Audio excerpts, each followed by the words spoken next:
Misha? Hi, everybody. Welcome to the Friday. Hope everybody's doing well. So I mentioned earlier, if you joined a couple of minutes in, that it's really hard to stay away from politics this week. So unfortunately, everything I have to say in terms of updates are political. So first, of course, you all heard that our head of our chair of the Feds, Powell, is sick with COVID. It's actually apparently his second episode. It sounds like he picked it up on the travel to Europe.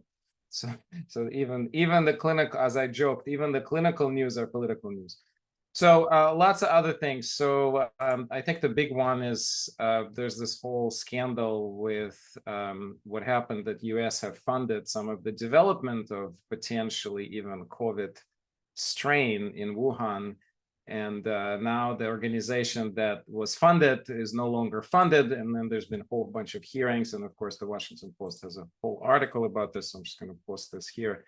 So take it for what you feel like it. I think it is kind of crazy that we still years into this discussing the fact that this virus may have actually been man-made, and there are all kinds of politics goes into that. Okay, so that's another news. In terms of the actual statistics, as I said last week, we are seeing gradual increase in the flirt. 12 states officially reporting, and DC officially reporting increase in numbers. That's a formal tracking. Again, I don't think that you can find this. The only way I'm finding this, I'm just Googling this and I'm seeing what media are publishing, but I don't think that the actual official tracking is no longer, you can track the way we used to track. So I'm not sure how accurate this data is. And of course, the sort of third big news of the day is that now Biden officially approves rescheduling of cannabis as of yesterday from Schedule 1 to Schedule 3, and he's giving DEA a deadline to actually come up with the final version of the law. And it bypasses Senate and the House. So this is basically already in life, enacted.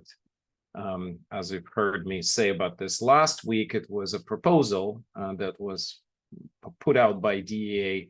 They were basically intending to reschedule. Now Biden is forcing them to do so. So that's a big news. In fact, if you want to take a look, I was on NBC at 11 last night.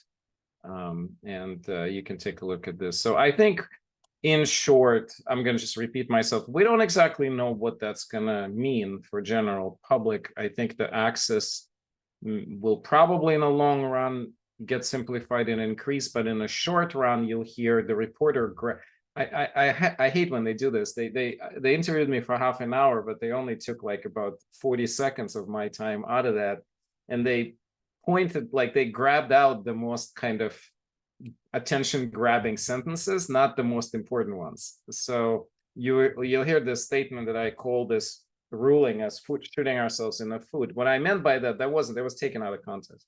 What I meant by that is there's a possibility that it'll end up looking like a shooting in the foot, because for a short period of time, a lot of patients may lose access to cannabis. If they're going to move away from having dispensaries to everything dispensed through the pharmacies after prescription by a physician, we may not have a system in place quickly. Imagine you have to restructure every single pharmacy in the United States to accommodate for cannabis.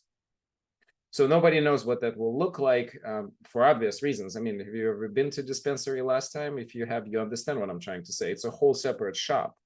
How are the pharmacists going to do all this? Who knows, right? But it will have to be controlled at the pharmacy level, because Schedule 3 by default is then controlled by the schedule. And if it's controlled by the schedule, there's certain requirements that FDA puts on DEA how that has to be followed, and this has to get followed. I mean, it's just a letter of the law. But of course, in the long run, for the research purposes, for business of cannabis, those are all really important step forward. So I do applaud Biden's administration, even if I may have sounded critical in that interview on NBC4, but still, and it don't get me wrong. I'm actually, it's better to do this than to do nothing. And I was giving a talk earlier today at the Cannabis Clinician Society on some of our research and educational work that we've been doing. And somebody brought up an interesting point. There was someone who is heavily involved in lobbying and also in politics of cannabis. They were saying there's really zero potential for descheduling at the moment. There's no political will or consensus. So that's why I think what we're seeing is most realistic and definitely a step forward. What will follow that, who knows? You know, and we will yet to see. But I did wanted to talk about this. So, all right, without further ado, let's turn to questions. If anybody has something you guys want to put in chat, by all means. If you rather unmute, you can raise the hand, or you can just probably unmute yourself. You know, we've all being semi-formal with the questions of lately. So, and I do want to ask everybody, so who have seen an actual COVID, friends, family getting COVID in the last couple of weeks? I see one hand. Well, Umair, of course you're seeing, you're seeing patients probably. But no, I'm actually asking within like your small domains. Okay, so I see Jada nodding. Anybody else? I had some family members in February, not recently. Family. No, right. I'm talking about now. I'm talking about this new variant, the flirt. Because I had it 2 weeks ago. Right. So you possibly, we talked about this last time, I think. Yeah. You probably had the flirt itself by the sound. But I'm just curious what we're observing in our own small world, whether we're seeing actual, you know, people getting sick. I haven't seen anybody this week. A lot of family members with friends getting sick. No other family members getting sick. Nobody got sick from me that I know about. That's good. Okay, so all right, well, right. So Elizabeth, of course, I heard she saw someone, and hopefully, luckily, Elizabeth, you didn't get it, right? You're okay. You're muted, dear. We can't hear you if you're trying to say something. Yeah, I got it 2 weeks ago after the wedding. So you did get it. I did it, and it was flirt because it took away the smell, and JN1 had not taken away smell. Huh. So I think it was flirt. Wow. All right. Well, I'm sorry. I didn't realize you picked it up. We were together. And I picked it up outside. I was only outside. Yeah. Wow. So I will ask the person who ran the wedding if she knows that, if anybody else. We know that the bride had a COVID, but she tested. Right, but I wasn't near her, so well, and also she tested negative several times before the wedding for 2 days. But before the wedding, for 8 days, I only went outside so that I wouldn't be sick for the wedding. But I was right after the wedding. No, so, you picked it up at the wedding. Do you know if flirt is stronger? It seems stronger than JN1 to me. I have not seen evidence to say that. It looks a bit more virulent, meaning it's more likely to catch it. So more contagious, but it doesn't seem to be stronger. At least that's not what the certain current data is stating. Now, whether that's the case in the next few weeks of time will show. My symptoms were less than the 2 previous times I had COVID. Well, that's kind of how virology seems to work from what I've studied, is that the virus is trying to escape, is what it does, is from each and progressive vaccinations, it's trying to escape that. And in order to become to convey it better to different hosts, it has to become less virulent in terms of its symptoms. So that's easier to be transmitted unbeknownst to each and every person. So that's not surprising that it would be less in terms of symptoms, but more and more contagious would be what epidemiologists or what I've been reading saying. And so that's kind of sounds like that's what it goes in line with. Yep, exactly. It also seemed to escape hybrid immunity and escaped the vaccines, escaped the previous infections. It just seemed to escape everything. Right. I think that's the biggest concern right now with flirt, that it seems like it has some mutations that are showing possibility of escaping vaccine completely, which we did not see before. Previously, we saw very short-lived immunity, but some immunity. But flirt, there's some indication, at least preliminary indication, since obviously they have to wait to the clinical studies. But in the animal models and in the bench research, there's some features that it may actually be resistant to the vaccine-induced immunity. Right.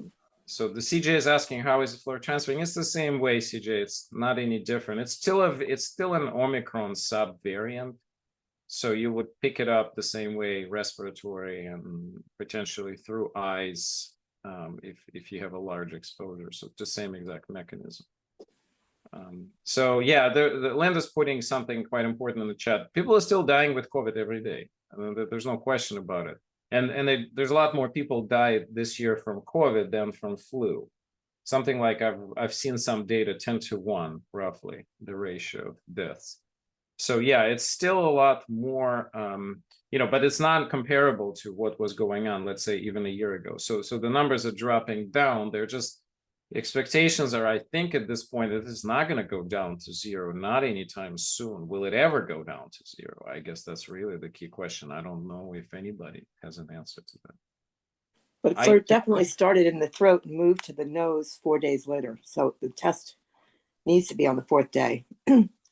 Well, you can potentially pick it up early. You just need to do serial tests. Right. The one test is often negative because you're the way it's a statistical probability of the test itself too. So the tests are unfortunately not very good too. I'm talking about the rapid one. If you want to be more certain, you would need to do like a full test.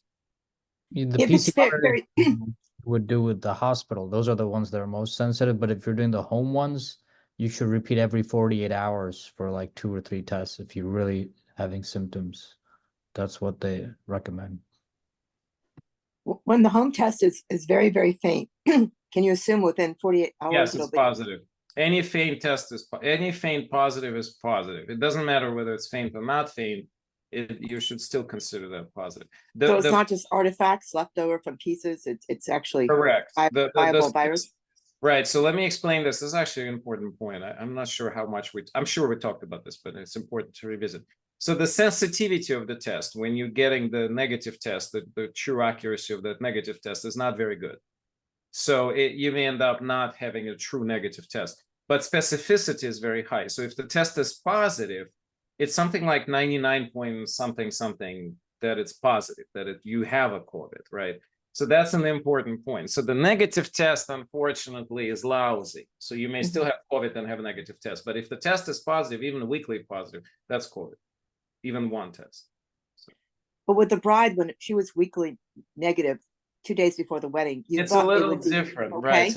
So that's a little different because she was positive, strongly positive, and then she converted to a negative. That's in that scenario, you would expect the test to be a lot more accurate. So we're talking about a situation where you're running several tests and they all come back negative. Even 2 or 3 tests doesn't mean that you're negative.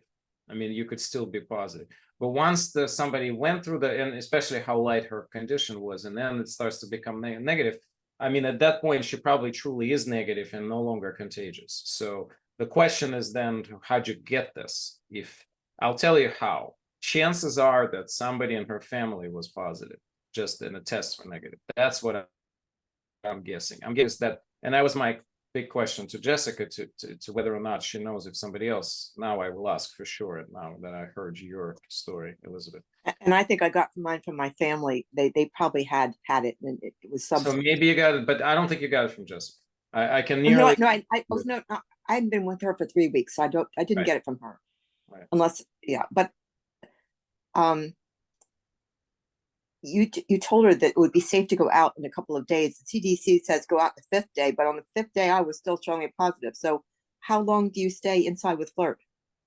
Well, I my opinion on CDC on this, right? I'm being recorded, but I don't care. Yeah. I'm not afraid of it. So I think at 10 days as rule stays for me. So I would say if you're still testing positive, you need to be out of public's eye, isolated for 10 days. If the 5 days passed and you have multiple negative tests, like at least 1 or 2, you're probably okay. But if you don't want to get yourself tested, which I understand, I mean, the testing has its own drawbacks, and you have to potentially sustain the cost of the test, and if there are multiple tests, can end up potentially quite pricey. So if you just want to wait, that's perfectly fine. You just then wait 10 days without knowing whether you're positive or negative. You should be really negative by that point. Presumably, you no longer have symptoms, by the way, that's important. You should be symptom free at that point, at 10 days. If you still have symptoms, then all bets are off. Probably still positive. Thank you. Cool. All right. Well, it's 2:20. I know we're still going. What I would like to do is I'd like to honor last couple of questions, whatever's in the chat, and then turn it over to Dr. Aboulmouna. Is that okay? So I think Nancy, I don't know if you have any updates on pediatric population. I would love to hear it, but this is one thing I don't closely follow. And I did not see any news, at least just kind of quickly looking through in preparation for today. So I'm not sure if there is any news. FLIRT emerged very recently, like we're talking weeks. It probably emerged more like 4 to 6 weeks in US and maybe 8 to 12 weeks outside of US, but it's a very recent development. So that's a good question, Jane. Okay, any data now on what happens after? That's a critically important questions. So I have not seen it. I have not seen the controlled studies looking what happens when you compare someone with multiple infections versus, let's say, just once or twice, like 3 or 4 versus once or twice. That is really good study. You know, I will ask Ashley at some point. She'll come back and I'll ask her to look into this and talk about it. I think that's a critical question. We do think, just from clinical experience, we think that people that are multiple times are way more likely to develop long COVID. That's what it seems to be the case. This is observational. I'm just telling you what we see in a practice. It needs to be confirmed. But Jennifer, I think that's really your critical question. Is that if it's indeed confirmed, then I think everybody at every time should try to prevent any possible cases, because again, cumulative effects may be adding up. So, oh, did somebody Janet just highlighted me. Oh, okay. I see what Janet is doing. She's just kicking me out. Very good. Very smart. Okay. Would you recommend the COVID vaccine now? No. Right. So if you've been vaccinated less than 12 months ago, you're fine. That's what I'm telling everybody. Wait for 12 months. Wait for 1 year. Unless you're going to be placed in some very high risk scenario with a travel somewhere or something and you're very concerned. And then if it's been less than 12 months, you're probably okay to get it. That does not apply to people who are at a very high risk. So people who are on immunosuppressants, people who have active cancer going through chemotherapy or other cancer treatments, and also people who have some kind of severe or some kind of an autoimmune condition that's been treated with immune compromising medications. So those people should probably get vaccinated more often. So that hopefully addresses that. Yeah, so Linda, yeah, the FLIRT causes pretty much similar symptoms. There are some minor differences. It does seem to be a bit more aggressive towards losing smell and taste, and also a bit more GI symptoms. So those are some of the bigger differences. Should we be concerned about bird flu? Okay, so here's what I'm going to say. I'm going to say it today, and I'm sure I'm going to be asked this again. I'm monitoring the situation. Right now, I don't think we should be concerned. I think just a couple of cases doesn't mean that it will truly move into something quite concerning. So I would say just keep an eye on this. I think COVID is much more concerning right now. I don't expect that flu will become a flu virus. Bird's flu virus will become a problem. Have you seen onset of? Yeah, so this is Nancy. This is something that has been reported a lot. And then the key question is the autoimmunity bumps up. And is that bump, which we know does happen, is it better at evil than not being vaccinated, getting a COVID? Because the COVID itself is a dramatic booster of autoimmune problems. So that's where the lack of clarity is. But I think in my mind, the vaccine is safer than getting COVID in terms of spiking of an autoimmune conditions. But again, I think only time will show what we will see in the next years to decades. So with that, it's such a pleasure to have you back. Welcome, Mama. Those of you who don't know, Nancy has a beautiful baby who's now 6 months. She is, yeah. So yeah, congratulations. And we're so glad to have you. Thank you. I'm so happy to be here and be joining all of you today. I'm still on maternity leave, so this is such a treat for me to be able to connect with some colleagues in the community. So thank you for having me. A little bit about me. I know Janet gave a great introduction. Thanks, Janet. Miss you. I'm a naturopathic physician and a nutritionist. I practice at Cedars Natural Healthcare, and I also teach at American University in the School of Health Sciences. As you know, I'm a new mom, and I feel like that is totally worth noting on my resume because it is quite the job. Loving every minute of it, but I can't wait to get back to my practice. Looking at coming back in the next couple of months. So if you're interested in reaching out to me on anything health related to this topic that I'm going to talk about today or anything else, my information, it will be on the slides that I'm going to be sharing. And of course, Janet can send you my information if you'd like to chat or if I can help you in any way. So today I wanted to discuss a practice that I use quite intentionally in treating many of my patients, and that is caloric restriction. I use it so much for so many conditions, and it really helps a vast majority of my patients. So I thought this would be a good topic to bring up. So caloric restriction, which we'll discuss further in the slides, is basically what you think a reduction of caloric intake. And it's typically between 10 and 30%, sometimes more, sometimes up to 50%. And oftentimes we would think of caloric restriction as a diet that's typically aimed at weight loss. But as we've learned, weight is not a singleton factor in determining health outcomes.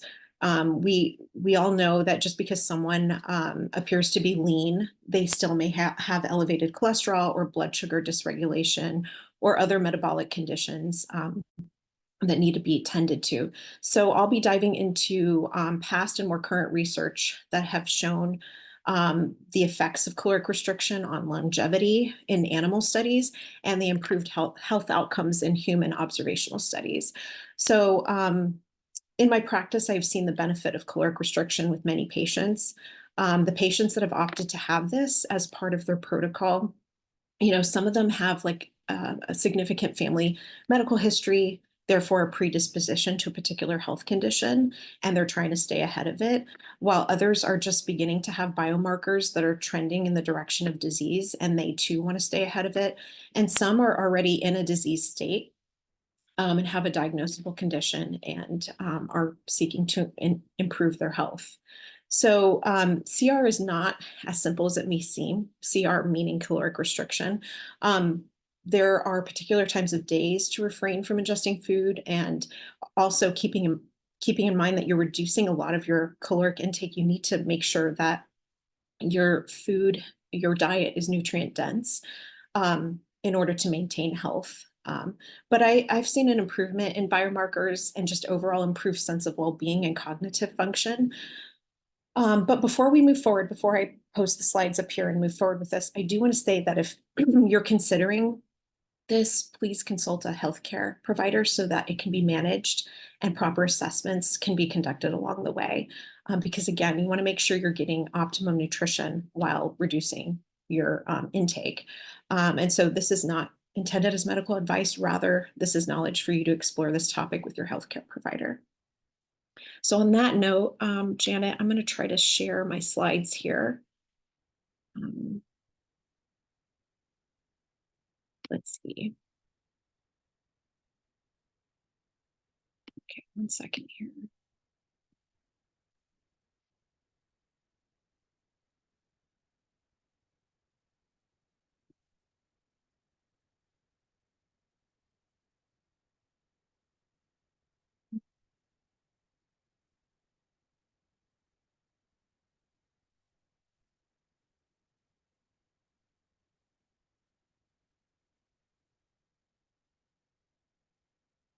Okay.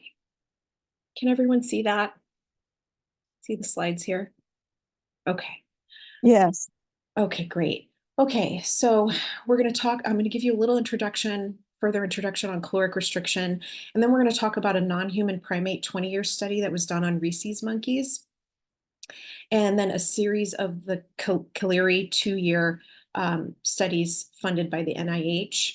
a really interesting mouse study on the timing of caloric restriction and intake done by UT Southwestern Medical Center, a human caloric restriction and the related health benefits and observational studies. And then, of course, optimizing nutrition while going through caloric restriction, and then some mimetics of caloric restriction. Because it's so demanding, oftentimes, or sometimes, patients just can't maintain the protocol on being with caloric restriction. And so there are some herbs and things that are mimetics that can kind of replicate the same effect on the body. So what is caloric restriction? So I briefly mentioned it's the reduction in caloric intake. Usually it's between 30 and 40%, sometimes up to 50%. But you also remain nutritionally sufficient for optimum health while doing this. And that's why having this done through a healthcare provider or a nutritionist is really important so that you can maintain health.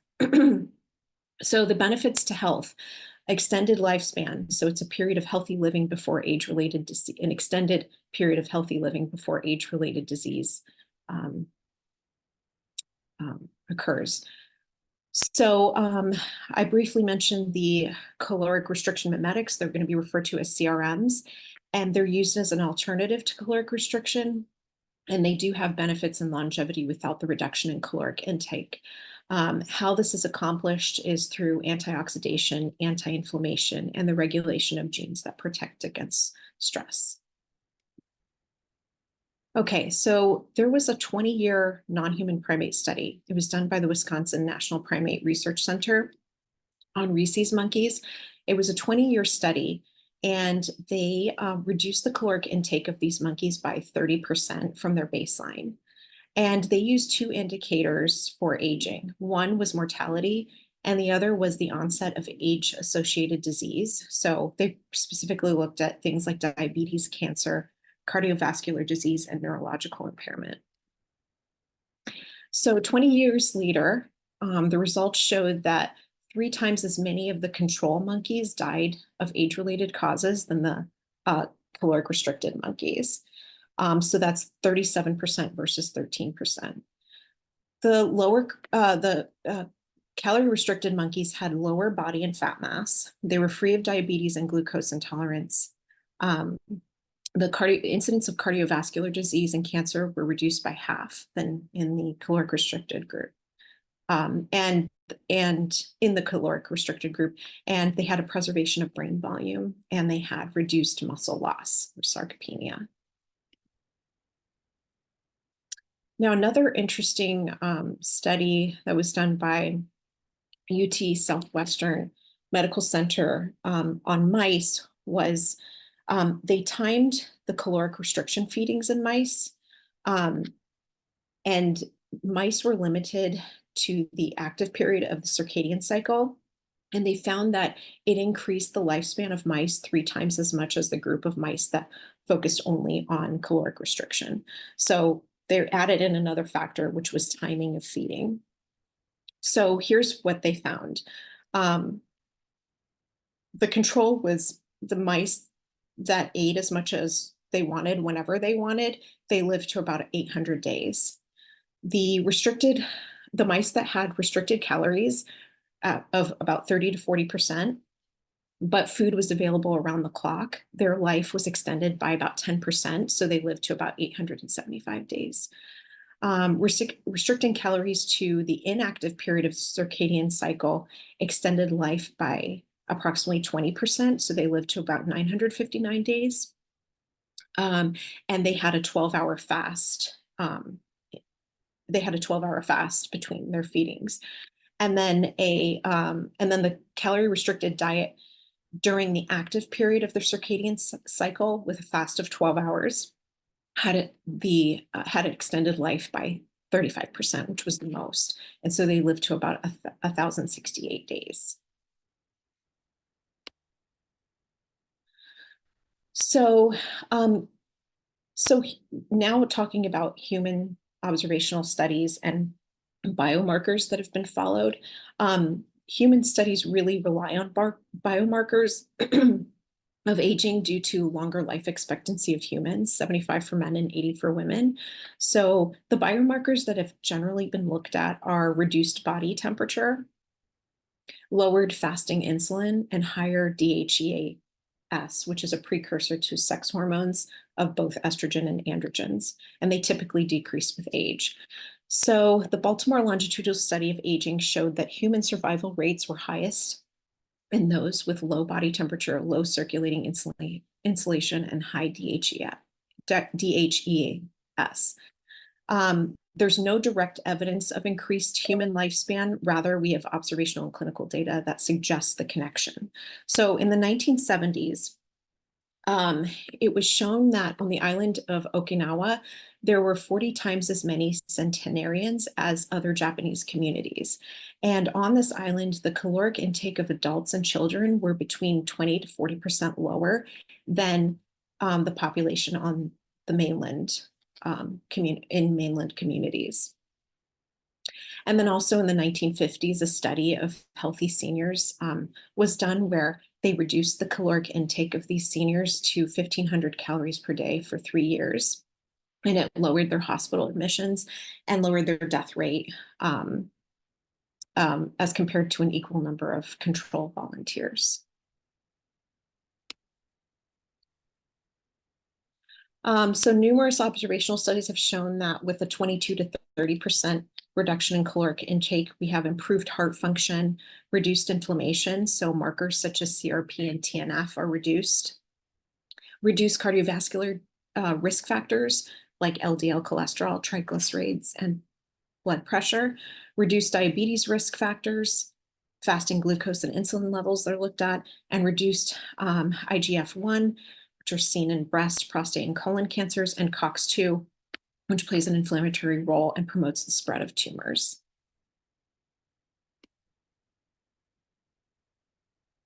The National Institute of Health, Institute of Aging sponsored a multi-sized randomized human clinical study for 2 years on caloric restriction in non-obese but overweight healthy individuals. And it was called the Comprehensive Assessment of Long-Term Effects of Reducing Intake of Energy, or calorie.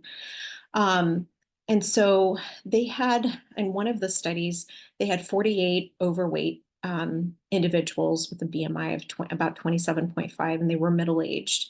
And they had one of 4 protocols for the participants. They had the calorie restricted groups. They had a 25% reduction in calorie intake.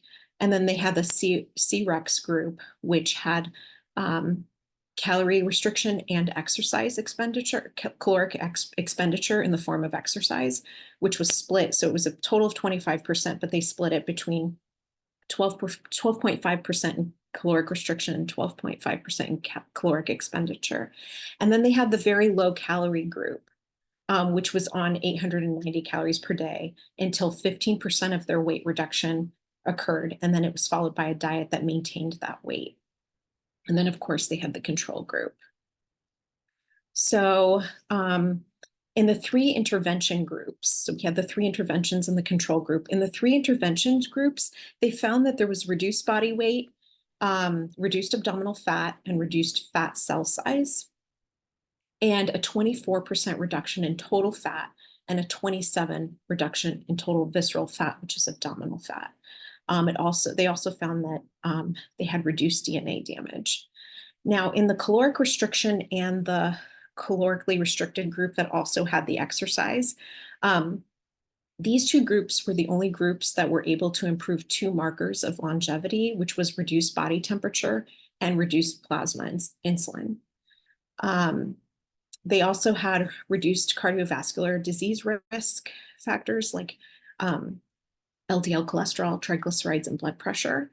And then the inflammatory marker CRP was reduced in the group that had caloric restriction and the exercise. There was also increased mitochondria expression and mitochondrial biogenesis, which is formation of new mitochondria in these groups. The mitochondria is important because it is the powerhouse organelle of our cells, so it produces energy. And if we have extreme mitochondrial loss and dysfunction, that can lead to the aging process.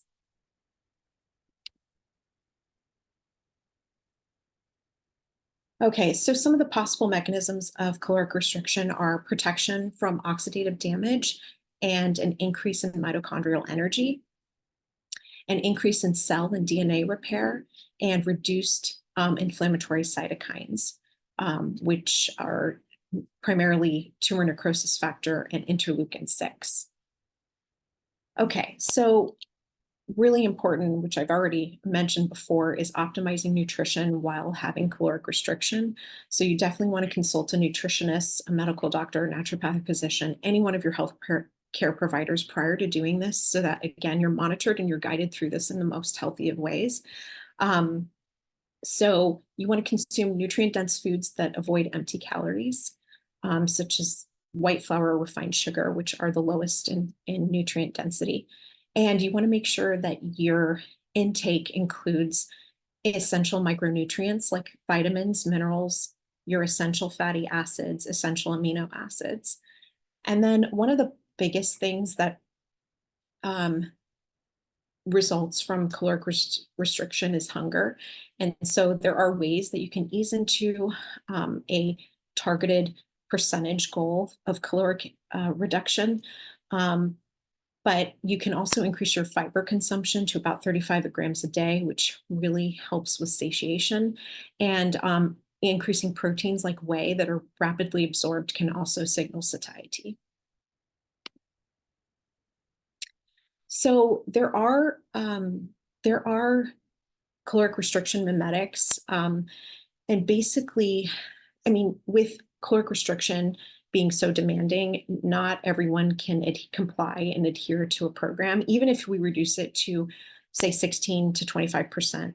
And so the mimetics are alternative or complement to caloric restriction. And basically, they're just compounds that mimic physiologic or gene expression changes associated with caloric restriction without actually having caloric restriction or loss of body weight. So they mimic the metabolic, hormonal, and physiologic effects of caloric restriction.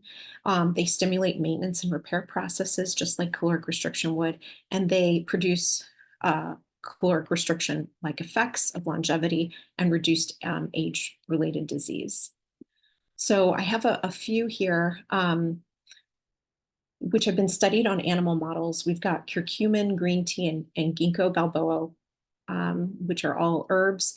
They have shown in animal models to have a significant increase in lifespan. Resveratrol, which is present in grape skin and other plant species, they stimulate caloric restriction in the absence of actual nutrient deficiency, and they increase the lifespan in studies of fungi, flies, fish, and mice.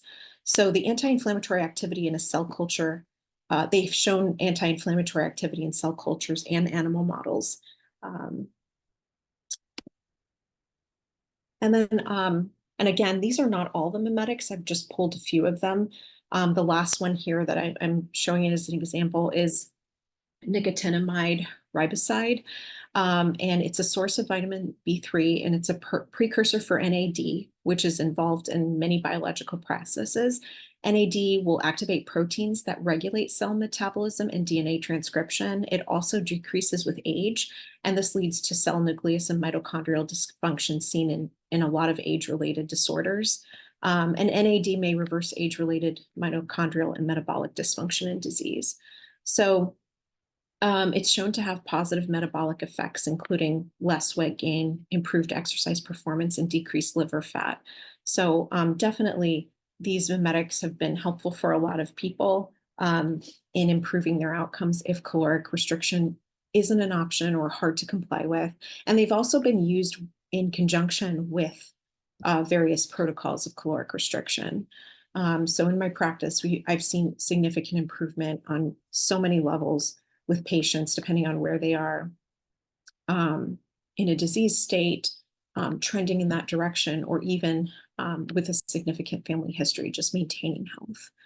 And then I just put in a chart for your reference to see how we determine baseline. So if we're doing a 20 to 30% reduction in caloric intake, we determine baseline based on activity level, gender, age, etc., and the recommended caloric daily intake values that are seen on this chart. So I tried not to run over time this time because I usually do run over time, but if anybody has any questions, I'm happy to answer those.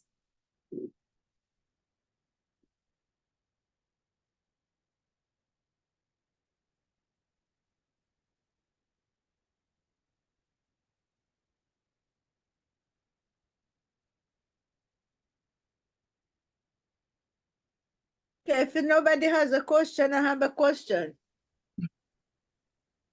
Can you hear me? Yes. Okay, this is for some reason I cannot see the screen. Oh gosh, hold on. I don't know. Hold on a minute. Stop at age 31 to 35. Does it go to older age level?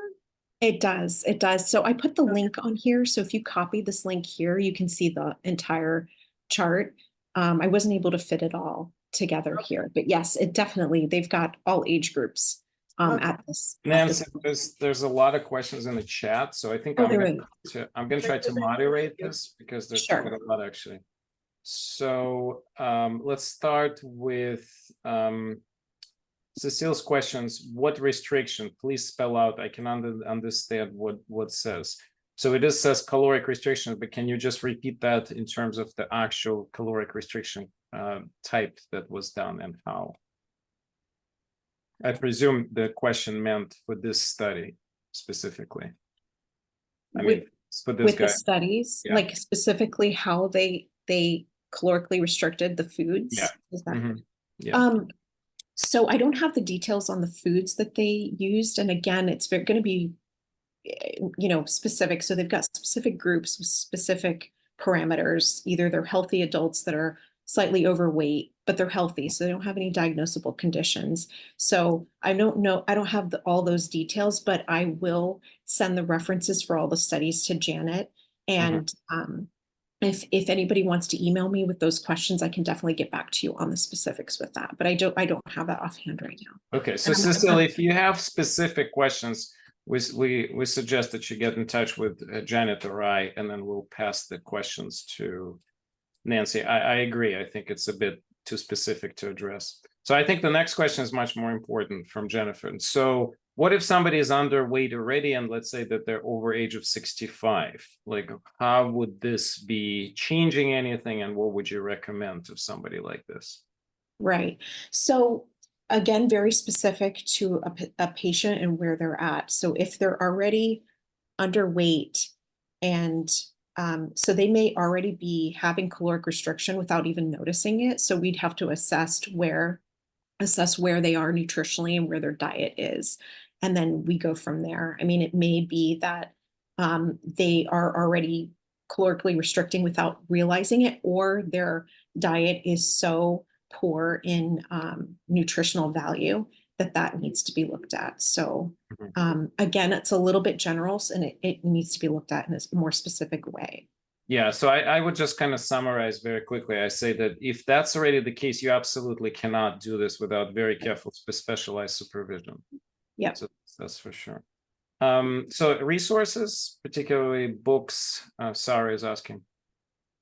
I can provide that for Janet, okay, and then great. we can have it forwarded. Yeah. Yep. All right. And I do want to, if anybody else have questions, I say let's hold off and then maybe email them, because I do want us to do at least 10 minutes of the practice, and we're already at 2:49. So I just want to be mindful of that. Okay. So will losing weight by using Ozempic or similar meds produce similar results to CR? I haven't seen the research on how that would compare. But I'll look into that more specifically, because I think that's very interesting, since Ozempic's become a very popular drug for many people. I do know that it does have positive effects on biomarkers quite a number of biomarkers, but as far as how it relates to longevity and exactly how caloric restriction relates, I mean, part of the thing is if you are on Ozempic, your appetite is curbed. So caloric restriction is happening to some degree. Whether it's happening in a healthy way or not is another issue. But I'll look into that a little bit more and send out some information. Okay. All right. Good.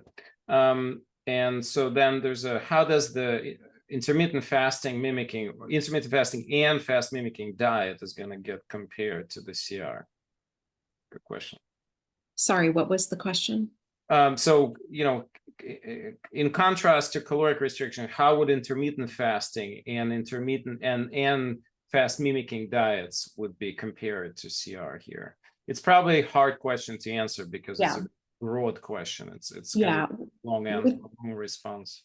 Right. Well, I'll just say with respect to intermittent fasting, it depends on how intermittent fasting is done. So if you're fasting, say, for 12 or 16 hours, how much are you eating in the time that you are consuming foods? How much are you eating? How fast? What's your calorie intake? How nutrient dense is it? So those factors need to be considered. But yeah. All right. And then last question. So who should not be doing this protocol? So obviously, if somebody is underweight and nutritionally deficient, they should not be doing it. Pretty much, I mean, I found with most of my patients, unless they're in that category, they can be doing this to some degree. And that has to just be determined. To what degree is determined on an individual basis. Okay, great. Well, can you stop sharing your slides? And then I will lead us into a couple of minutes. We have less than 10 minutes. Let me just screen the chat one more time. Is it gone, Misha? I don't know. Oh, wait, here, stop sharing. There we go. Yeah. Okay. All right, so let's do this. Let me remove spotlight from you and just leave me spotlight on myself. And okay, so let's just center up, maybe adjust your posture. I know we've been talking, you've been listening, you've been very cognitively present. We've had a lot of information today for our mind, for our brain. So let's try to drop into our bodies. So if you're comfortable, go ahead and close your eyes and begin centering your breath. See if you can track how the air is moving through your nose, deeper into your lungs. Feel your rib cage expanding. Relax the belly. Maybe put your hands on the belly. Feel the belly rising with each inhale. And when you exhale, relax.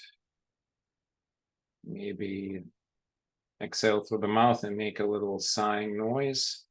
Release the air. Oh.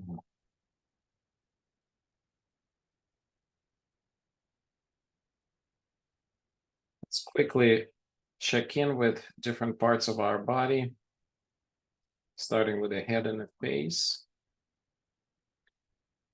Check in with muscles of the face.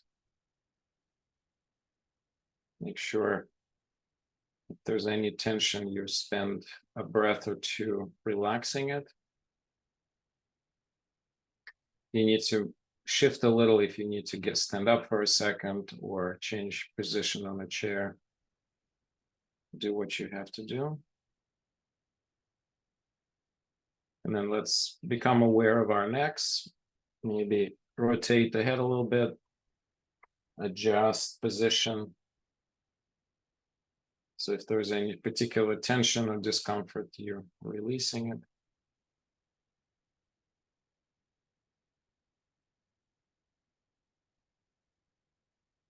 And then moving on to hands and arms and shoulders. If you have support for your arms, you may want to relax the arms on the support. Feel the weight of your arms pushing into the chair or the table or wherever they are.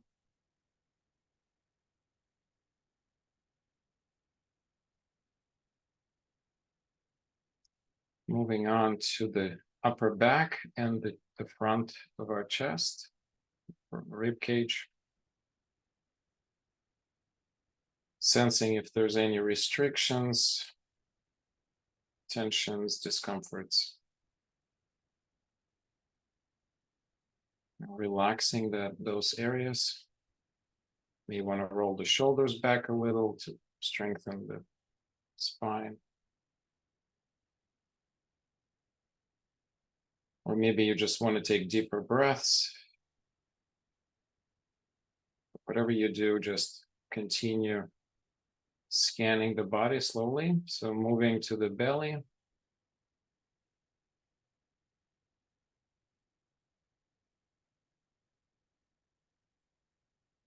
Maybe sensing deeper inside, seeing if there's any digestive discomfort. Maybe you're bloated a little bit. Maybe you just had a big lunch and you're still digesting. Whatever it is, just stay aware. Again, see if you can inhale into the belly, have the belly slightly expanded with each inhale, and then relax and release.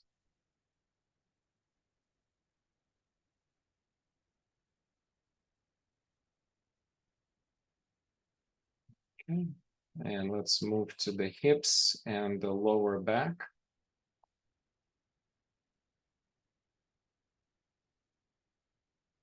Feel the area which is touching the chair if you're sitting.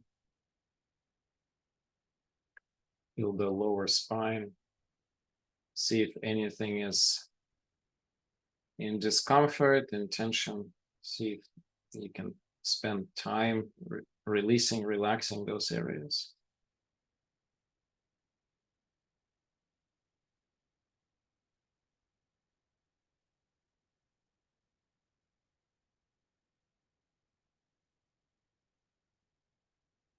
Okay.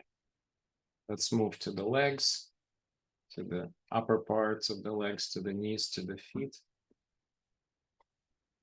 Sense both feet touching the floor. If you're sitting, if you're laying down, just be aware of feet and the rest of the legs.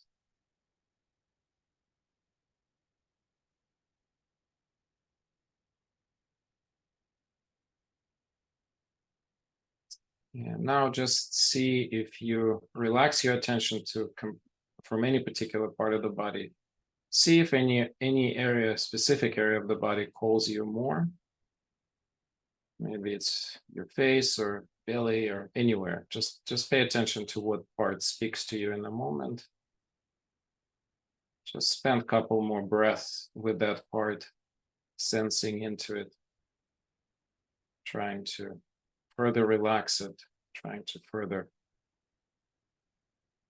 be aware of that particular area that's asking for your attention.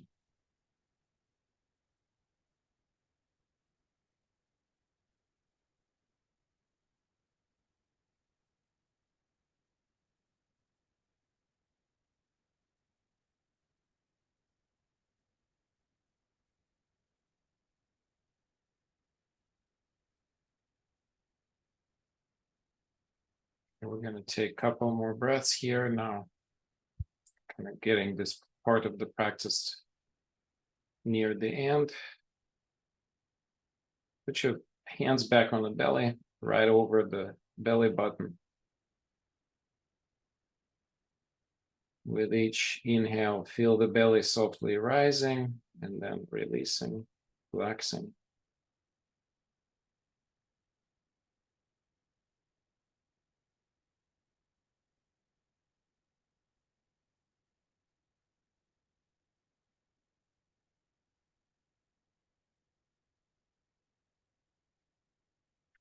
Let's take one more breath here together.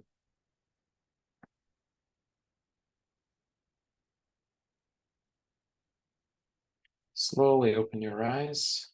Take in the room you're in, the space you're in, even if you're outside. Become aware of your position in space. Just let's acknowledge that this 10 minutes we've spent, hopefully you were able to tune into the body deeper, and now you can go back to the rest of your day. And thank you so much for everybody who came.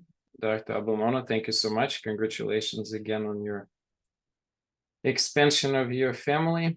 Thank you. It's great to be here with everyone. Thank you. And just a reminder, we're not going to have a meeting next Friday because it's a Memorial Day weekend. So if you're traveling, enjoy. If you're staying, enjoy. If you are traveling, remember, COVID is an uptick, so do mask. And hopefully you'll be fine. And Janet, who do we have the week after? We're still looking for folks. Looking for folks. All right, so we'll get announced later to everybody. Meantime, enjoy Memorial Day, everybody. Stay safe. Bye.